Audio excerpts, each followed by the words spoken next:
El timbre del modesto piso en la Latina sonaba bajo la lluvia de invierno y Javier Montalvo, empapado y fuera de su elemento, vaciló por un segundo antes de cruzar el umbral. En aquella Nochebuena, el empresario de 42 años había hecho algo que no hacía en años: aceptar una invitación de última hora, sin planificación, sin análisis de riesgos.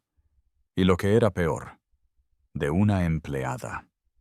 La visión del jazmín en la entrada, el aroma a comida casera y la acogedora naturalidad de Clara Navarro condensaban una tensión que se había acumulado durante años de soledad meticulosamente gestionada. Javier siempre había cimentado su vida sobre pilares de control absoluto. Desde que perdiera a sus padres, aún en los albores de su vida adulta, primero su madre, por un súbito accidente cerebrovascular, luego su padre, consumido por un cáncer agresivo, transformó el luto en estrategia, el dolor en combustible. Heredero de una de las mayores constructoras de Madrid, había convertido el temor al fracaso en una implacable expansión empresarial. La contrapartida fue una rutina hermética, relaciones superficiales, negativas sistemáticas a las invitaciones sociales. Incluso Mateo Salas, su socio y único amigo verdadero, veía sus invitaciones de Navidad rechazadas año tras año. Javier prefería la compañía de una copa de whisky y el silencio de la mansión en el barrio de Salamanca a la vulnerabilidad de estar entre personas. Pero aquella tarde, algo cambió. Clara, toledana recién llegada a Madrid, discreta en su trabajo como cocinera de la mansión, autónoma en sus actitudes, había intuido la soledad que tenía enfrente. Ella, también experimentando la suya, le había hecho la invitación con delicadeza, sin expectativas, solo con humanidad. Javier se había negado al instante. Fiel a la formalidad que separaba mundos y evitaba malentendidos, había agradecido con educación y desestimado la idea. Pero al quedarse solo, con el silencio ensordecedor de las estancias vacías, el recuerdo de la invitación desalineó su disciplina habitual hasta convertirla en un impulso incontrolable. Y allí estaba él, empapado por la lluvia, en la puerta de un hogar que no conocía, a punto de cruzar una línea que jamás se había atrevido a franquear. Clara abrió la puerta con una sonrisa sincera, sin una sorpresa excesiva, como si ya supiera que vendría.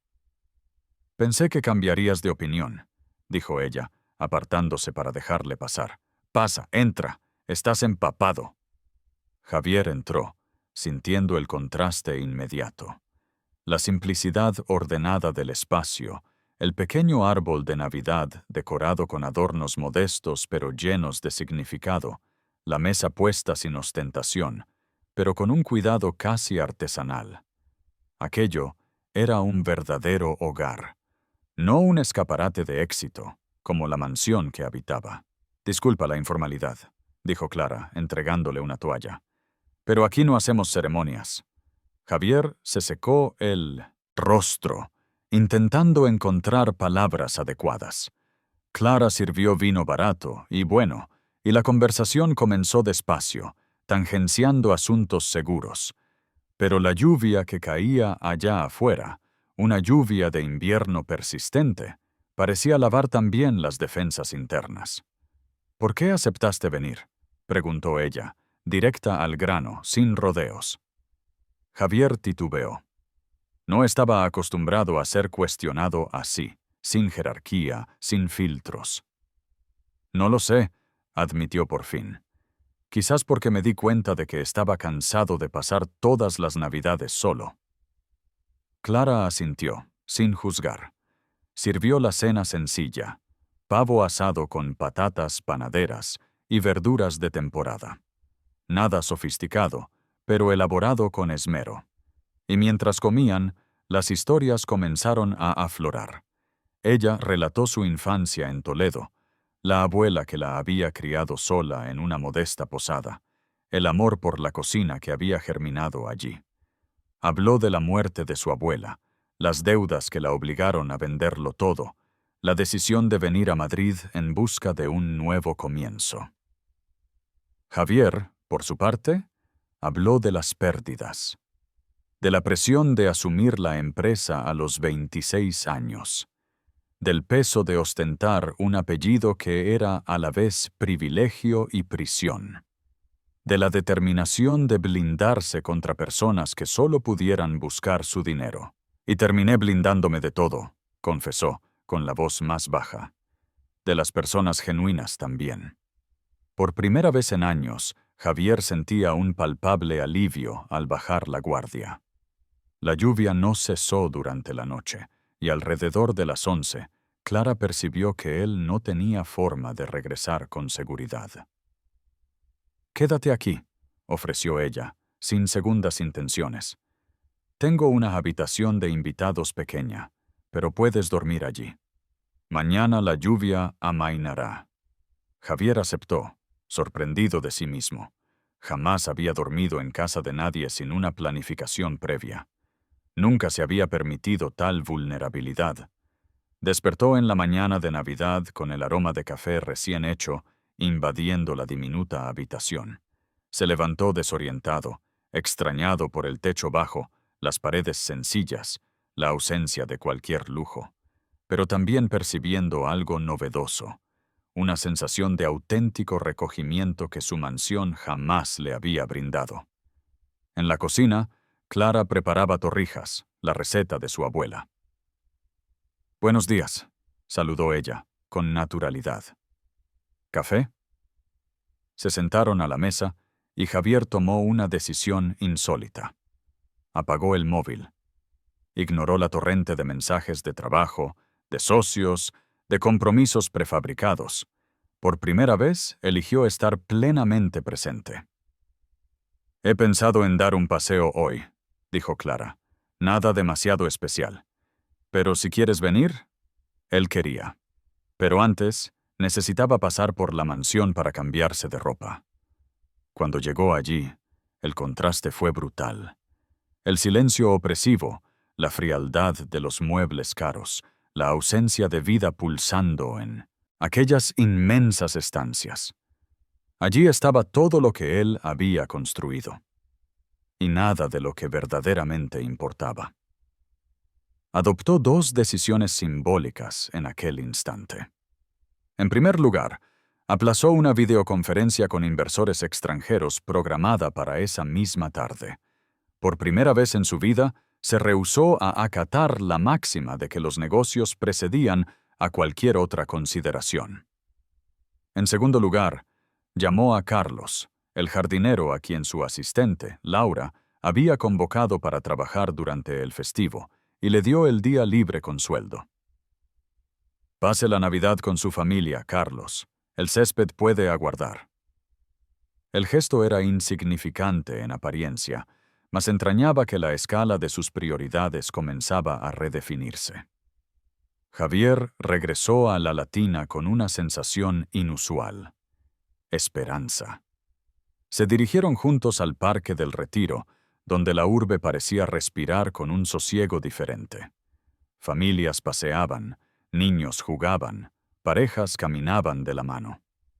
Javier y Clara mantuvieron una distancia respetuosa, conscientes de los límites que imponía su vínculo profesional, si bien la conversación se profundizó con naturalidad. «¿De qué tiene miedo?», interrogó ella, mientras observaban el reflejo de las montañas en la superficie del agua. Javier reflexionó con detenimiento. «De perder. De que me utilicen. De fracasar». Hizo una pausa significativa. «Y de arrepentirme por no haber vivido plenamente». Clara asintió, sin atisbo de romanticismo. «Mi abuela solía decir que uno debe hacer al menos una cosa que exija coraje cada día. No tiene por qué ser grandiosa. Puede ser modesta. Pero hay que hacerla». Él la observó, comprendiendo la simple sabiduría que emanaba de aquella filosofía. ¿Y qué hizo usted hoy que le exigiese coraje? Clara esbozó una leve sonrisa.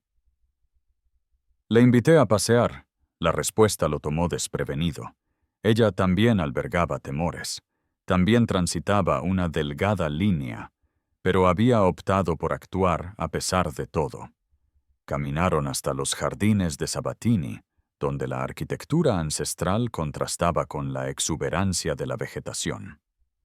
Se sentaron en un banco bajo los árboles y Javier percibió que no sentía la imperiosa necesidad de llenar el silencio con palabras. Estar allí, simplemente, era más que suficiente. ¿Por qué vino a trabajar para mí?, preguntó él, con una curiosidad inusitada. Necesitaba empleo, y usted me ofreció un buen salario y alojamiento, pero también porque percibí que usted estaba solo, y eso lo comprendo. Javier sintió una opresión en el pecho. Ella lo había discernido desde el primer día. No al empresario poderoso, no al heredero millonario, sino al hombre solitario que había erigido fortalezas en torno a su corazón. ¿No teme que la gente piense que está interesada en mi fortuna? Clara lo miró con una determinación inquebrantable. Yo sé quién soy. Y quien debe saberlo, lo sabe. Lo demás es mero ruido. La respuesta lo desarmó por completo. No había defensa, no había cálculo, solo una claridad cristalina sobre su propia esencia. Los días entre Nochebuena y Nochevieja transcurrieron a un ritmo nuevo. En la mansión del barrio de Salamanca, Javier reorganizó su agenda, delegó reuniones antes consideradas inaplazables y empezó a rondar por la cocina, interesado en las lecturas de Clara, en las recetas que ella preparaba, en las pequeñas historias que componían una vida ajena al circuito de poder.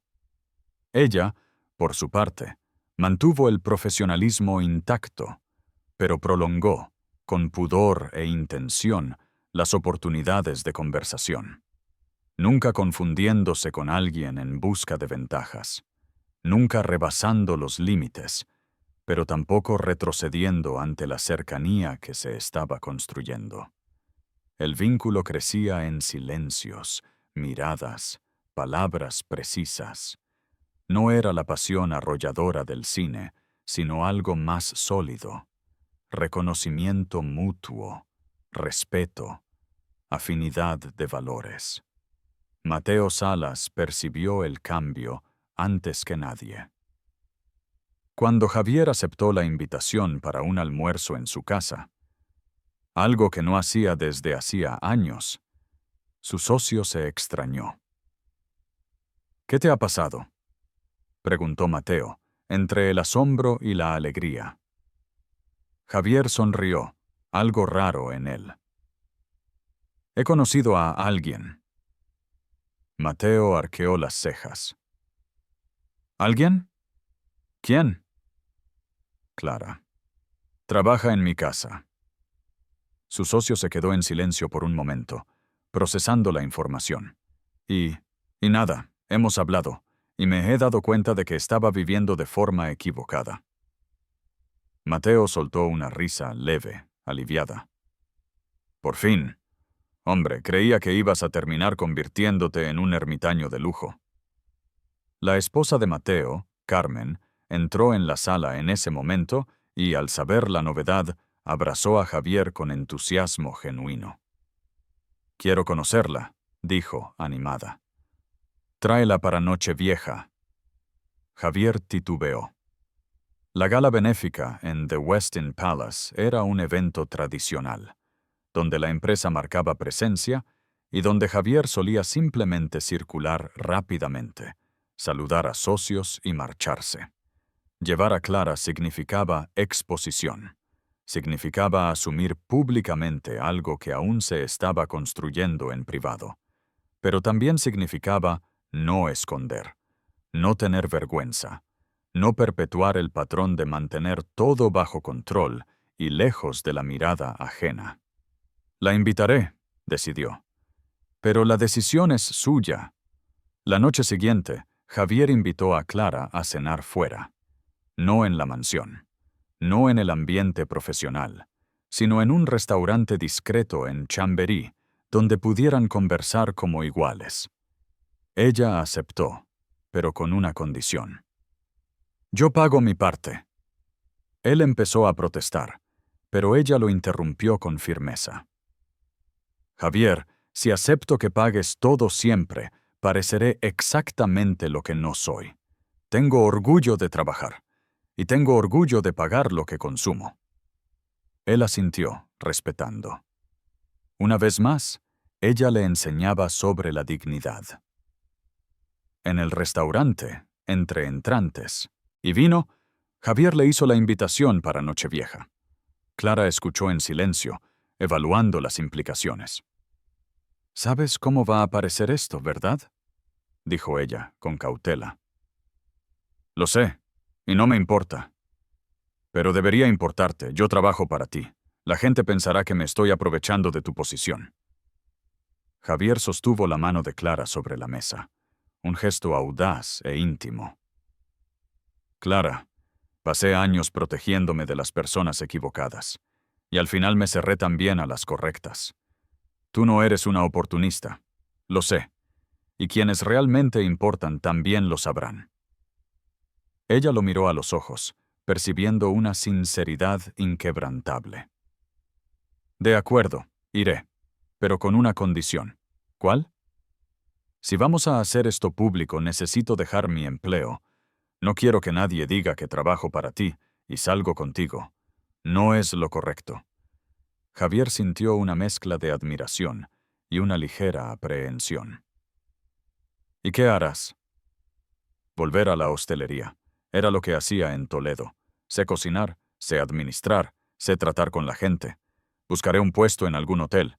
Puedes darme referencias profesionales, presentarme contactos, pero el resto lo haré yo sola». Él asintió sin titubear, no como una concesión, sino como el cimiento de algo verdadero. Si iba a haber una relación, sería entre iguales, sin zonas grises, sin dependencias que pudieran ser malinterpretadas. «Entonces, está acordado», dijo él. «Nochevieja juntos, y después ya veremos los próximos pasos». Clara sonrió, y por primera vez, Javier vio en ella no solo a la cocinera competente, sino a la mujer de la que se estaba enamorando. La víspera de Año Nuevo llegó cargada de una expectación nerviosa. Clara eligió un vestido sencillo pero elegante, adquirido con su propio dinero en una tienda del centro. Nada de lujos prestados, nada de favores. Javier la recogió en la Latina y, al verla preparada, sintió que su corazón se aceleraba. «Estás preciosa». Ella sonrió, pero una leve tensión se percibía en sus hombros. «Tengo miedo de no saber cómo comportarme en este tipo de evento». Él le sostuvo las manos. «Solo tienes que ser tú misma. Eso es lo único que importa». En The Westin Palace, Madrid, el majestuoso salón estaba ornamentado con un sinfín de flores blancas, impresionantes lustres de cristal y mesas decoradas con una sofisticación exquisita. La élite madrileña circulaba con estudiada despreocupación, entre copas de champán y conversaciones de negocios hábilmente disimuladas. Javier y Clara entraron juntos, y las miradas se giraron hacia ellos de inmediato, como un solo organismo. Mateo y Carmen fueron los primeros en recibirlos, con abrazos genuinos y sonrisas de cálida bienvenida. Carmen arrastró a Clara hacia una conversación animada sobre Toledo, desarmando cualquier tensión inicial que pudiera sentir. Pero no todos mostraron la misma acogida. Sofía Valdés, una socialité influyente y conocida por su aguda capacidad para juzgar quién merecía entrar o salir de los círculos de poder, se aproximó con una sonrisa calculadamente condescendiente. «Javier, querido, qué sorpresa verte acompañado. Su mirada se deslizó sobre Clara, analizando cada detalle con una frialdad evaluadora. ¿Y quién es la joven? Clara Navarro, respondió Javier, con una firmeza inquebrantable. Mi acompañante. Sofía le extendió la mano con una frialdad casi estudiada. Encantada.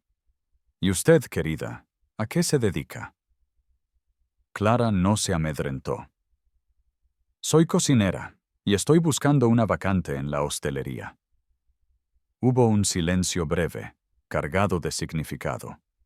Sofía sonrió con un desdén apenas disimulado. Qué interesante. Siempre he admirado a quienes tienen ambición. La insinuación era diáfana. Clara mantuvo la compostura, mas Javier sintió cómo la ira le ascendía por dentro. Sofía, Clara posee más integridad en el meñique que la mitad de las personas aquí, incluida tú. El tono fue incisivo. Sofía parpadeó, sorprendida, y se retiró con una risa forzada. Mateo se aproximó, posando una mano en el hombro de su amigo. Tranquilo, Javier. Deja que los chismosos hablen. Quienes te conocemos, sabemos la verdad. La tensión inicial cedió su lugar a una noche sorprendentemente liviana. Clara se movió con naturalidad entre las conversaciones, sin intentar imitar códigos de pertenencia, sin amoldarse al atuendo esperado. Y precisamente por ello, fue conquistando el respeto de forma gradual. Conversó sobre literatura con un editor, intercambió recetas con la esposa de un empresario, escuchó historias de viaje de una pareja de inversores. Era ella misma, desprovista de máscaras, y aquello desarmaba a quienes intentaban categorizarla como una oportunista. Carmen, cautivada, llevó a Javier aparte. Es especial, Javier. De verdad. Sujétala con fuerza. Él sonrió, agradecido. Lo estoy intentando. En la terraza con vistas al horizonte de Madrid, mientras la ciudad se preparaba para la Nochevieja, Javier y Clara permanecieron solos por unos minutos. La brisa gélida traía sonidos distantes de música y celebración. ¿Cómo te estás sintiendo?, le preguntó él. Clara se apoyó en el parapeto, contemplativa. Asustada. Pero bien, estas personas son distintas a todo cuanto conozco, pero en el fondo no son más que personas, con miedos, inseguridades, vanidades. Javier rió quedamente. Tú resumes en 2 frases lo que a mí me llevó años comprender. Ella lo encaró, seria ahora. Javier, ¿estás seguro de esto? ¿De que quieres esto? Porque la gente hablará. Habrá juicios, habrá quienes digan que estoy contigo por interés. Él le sujetó el rostro entre las manos. Clara, he pasado la vida entera con miedo. Miedo a perder, a equivocarme, a confiar. Y eso me ha dejado solo. Tú me has demostrado que vivir de verdad exige valentía, y yo quiero tener esa valentía. Ella cerró los ojos, por un instante sintiendo el peso y la belleza de aquellas palabras. Entonces, la tendremos juntos, susurró ella. La cuenta regresiva comenzó allá adentro. 10, 9, 8. Javier y Clara se acercaron, con los corazones acelerados. 3, 2, 1.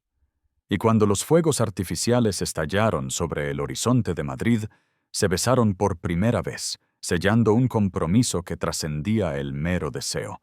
Era una elección consciente, una construcción deliberada, una valentía compartida. Los primeros días del nuevo año trajeron consigo cambios prácticos.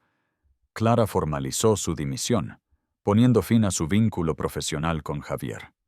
No hubo atisbo de drama, solo una lúcida convicción. Si iba a existir una relación, ésta se sustentaría en la igualdad, exenta de jerarquías o dependencias económicas. Javier, honrando lo prometido, la puso en contacto con importantes figuras de la hostelería de lujo en Madrid. La recomendó profesionalmente, sí, pero dejó meridianamente claro que cualquier contratación dependería de forma exclusiva de su mérito. Clara, con una gratitud que no opacaba su firmeza, solicitó realizar las entrevistas por su cuenta, sin que él interviniera en los procesos de selección. «Necesito conseguir esto por mi propia competencia», afirmó ella, con una convicción inquebrantable. «De lo contrario, jamás podré respetarme a mí misma».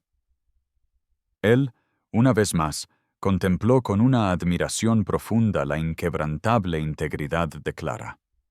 Mientras Clara perseveraba en la búsqueda de un nuevo camino profesional, Javier reordenaba con meticulosidad sus propias prioridades.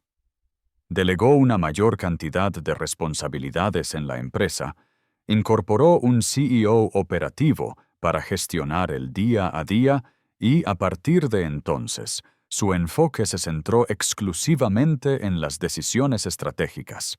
Por primera vez en muchos años, abandonaba la oficina antes de las 7 de la tarde. Mateo no tardó en percibir la profunda transformación. «Estás distinto, amigo, más ligero». Javier esbozó una sonrisa que denotaba una paz recién hallada. «Estoy descubriendo que el trabajo no es la vida entera. Es una parte, sí. Pero existen otras esferas que, a mi entender, cobran una importancia aún mayor». La noticia de su relación, como era de esperar, terminó filtrándose. Algunos portales de chismorreo publicaron fotografías de la pareja en Nochevieja, especulando sin pudor sobre el origen humilde de Clara, la evidente brecha social que los separaba, y el cuento de hadas de la cocinera que había conquistado al acaudalado empresario. Clara leyó los artículos con un palpable desasosiego, pero Javier, con voz pausada, la tranquilizó. «Ignóralos. Las personas que verdaderamente importan conocen la verdad». Ella asintió, aunque persistía en su interior el peso ineludible de las miradas, de los juicios tácitos, de las preguntas no formuladas, pero implícitas en cada conversación. Fue Carmen, la Caín, esposa de Mateo, quien le ofreció una perspectiva tan útil como clarificadora. «Clara, la gente siempre va a hablar, siempre van a juzgar. Pero ¿sabes qué es lo que desarma a todo el mundo? La consistencia. Si tú sigues siendo quien eres, trabajando con tesón, sin dejarte alterar por el dinero de Javier, poco a poco todos comprenderán que esto no es una historia de interés, es una historia de amor». Clara absorbió aquel sabio consejo, profundamente agradecida por contar con una aliada tan inesperada como valiosa. 3 meses más tarde, Clara fue contratada como subgerente de gastronomía en un hotel de 5 estrellas ubicado en Chamberí. La plaza la obtuvo tras un proceso de selección que incluyó 4 rigurosas entrevistas, la presentación de un detallado portfolio y una prueba práctica de gestión. Ni favores, ni atajos, solo su reconocida y demostrada competencia. El día de su contratación, llamó a Javier con la voz embargada por una emoción desbordante. «Lo he conseguido, por mi propio mérito, sola». Javier sintió un orgullo genuino, no el de quien concede una oportunidad, sino el de quien presencia a alguien alcanzar aquello que por derecho le pertenece. «Siempre supe que lo lograrías». La relación entre ellos se consolidó sobre bases sólidas. No existía dependencia financiera, ni jerarquía, ni sombra de duda sobre sus intenciones. Javier vendió la mansión del barrio de Salamanca. Demasiado grande, demasiado fría, excesivamente vacía. Y adquirió un apartamento más pequeño y acogedor en el barrio de Chamberí, cerca del lugar de trabajo de Clara. El piso con encanto de la Latina, con el jazmín en la entrada, permaneció como el refugio de Clara, un santuario donde ella podía ser plenamente ella misma. Javier comenzó a dividir su tiempo entre ambos espacios, asimilando que el hogar no se mide en metros cuadrados ni en valor de mercado, sino en el calor humano y en la profunda sensación de pertenencia. Mateo y Carmen se convirtieron en amigos íntimos de la pareja, organizando cenas informales donde la conversación fluía con naturalidad y sin artificios. Sofía Valdés y otros críticos iniciales fueron, poco a poco, perdiendo toda relevancia ante la innegable evidencia de que aquella relación no era una estratagema, sino una construcción genuina y sólida. Al cumplirse el segundo año juntos, Javier y Clara regresaron al The Westin Palace, Madrid, no como una aparición sorprendente, sino como una presencia esperada y profundamente respetada. Ella vestía un diseño sencillo. Él había prescindido del esmoquín excesivamente formal. Entraron tomados de la mano, sin temor a los juicios ajenos, sin la urgencia de demostrar absolutamente nada. En la terraza, bajo los fuegos artificiales que iluminaban el horizonte de Madrid, Javier miró a la mujer a su lado y reconoció la verdad que tanto le había costado asimilar. La seguridad no emana del control, sino de la confianza. El éxito no se mide únicamente en logros profesionales, sino en la profundidad y calidad de la presencia. Y el amor, el verdadero, no brota de la conveniencia, sino del reconocimiento mutuo, del respeto profundo y de la inquebrantable valentía de elegir, día tras día, permanecer junto a quien nos impulsa a ser mejores. Clara sonrió, al percibir la intensidad de su mirada. ¿En qué estás pensando? Javier besó su frente, un gesto cargado de ternura. Que aquella lluvia de Nochebuena lo cambió todo. Ella entrelazó sus dedos con los de él. Sí, cambió. Pero fuimos nosotros quienes elegimos permitir ese cambio. Y allí, bajo el firmamento iluminado por luces efímeras pero de una belleza innegable, ambos comprendieron que el brillo auténtico no residía en los fuegos de artificio, sino en aquello que perdura cuando las luces se desvanecen. Las decisiones cotidianas de presencia plena, el compromiso desprovisto de máscaras y la profunda certeza de que, en ocasiones, cruzar una puerta bajo la lluvia puede ser el preludio de una vida entera.